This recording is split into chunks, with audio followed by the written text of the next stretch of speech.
ज़्यादातर किसान भाई गेहूं में दूसरा पानी लगाते समय केवल यूरिया यानी नाइट्रोजन का ही प्रयोग करते हैं।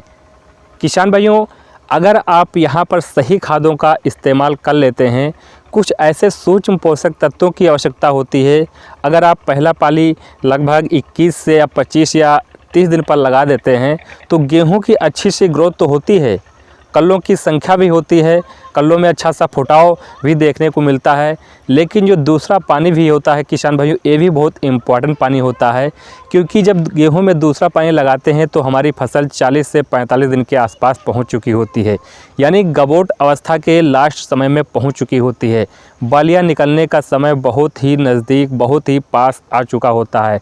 उस समय किसान भाइयों गेहूँ में दूसरा पानी लगाते हैं। उस समय किसान भाइयों को सूक्ष्म पोषक तत्वों की आवश्यकता होती है, जैसे माइक्रो न्यूट्रिएंट्स की आवश्यकता होती है। जहाँ पर जो बालियाँ बनना शुरू होती हैं, तने में बालियाँ बनना शुरू हो जाती हैं, उस समय किसान भाइयों कुछ बातों को ध्यान भी रखना होता है। जैसे खेत में पर्याप्त आपको नमी मेंटेन बना करके रखना होता है। जब नमी हमारी खेत में मेंटेन बना कर रखेंगे तभी बालियों जो निकलेंगी वहाँ पर बराबर निकलेंगी और दाना जो बनेगा उसमें वज़नदार बनेगा। जो दुग्धावस्था में दाना बन रहे हैं वो हमारे अच्छे से वहाँ पर दानों का भराव होगा।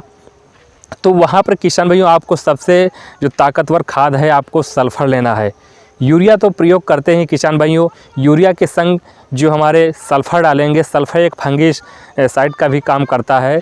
और यहाँ पर जो दूसरी सिंचाई करते हैं तो वहाँ पर जो कल्ले निकलने होते हैं वहाँ पर कल्ले निकल जाते हैं। इसके बाद किसान भाइयों आप वहाँ पर स्प्रे के माध्यम से जो भी आपको डालना होता है स्प्रे के माध्यम से डाल सकते हैं। स्प्रे के माध्यम से किसान भाइयों आपको वहाँ पर जब बालें निकलने की अवस्था होती है तो NPK खादों का प्रयोग करना होता है, जैसे NPK 0-34। उस समय किसान भाइयों फास्फोरस की बहुत ज़्यादा आवश्यकता होती है। फास्फोरस हमारी बालें निकलने में, दानों का भराव करने में सबसे ज़्यादा सहायता करती है। तो उस समय ऐसे सूक्ष्म पोषक तत्व NPK खादों का अगर सही टाइम पर आप इस्तेमाल कर देते हैं तो आप गेहूं की फसल से अच्छी पैदावार ले पाएंगे। सबसे जो इम्पॉर्टेंट बात आती है गेहूं की सिंचाई। किसान भाई कहीं कहीं पर रेतीली ज़मीन है, यानी कि मिट्टी कम उपजाऊ है, उस समय पर वहाँ पर आप जो सिंचाई है 2 से 3 सिंचाई या 4 सिंचाई करने की आवश्यकता पड़ जाती है।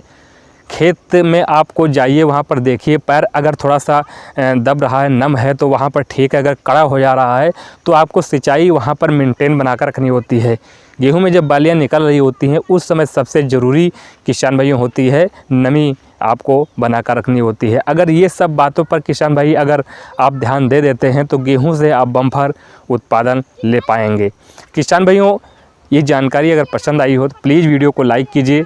चैनल पर नए हैं, पहली बार वीडियो देख रहे हैं तो वीडियो को आप ज़्यादा से ज़्यादा किसानों को शेयर कीजिए और चैनल सब्सक्राइब कीजिए। मिलेंगे अगली वीडियो में।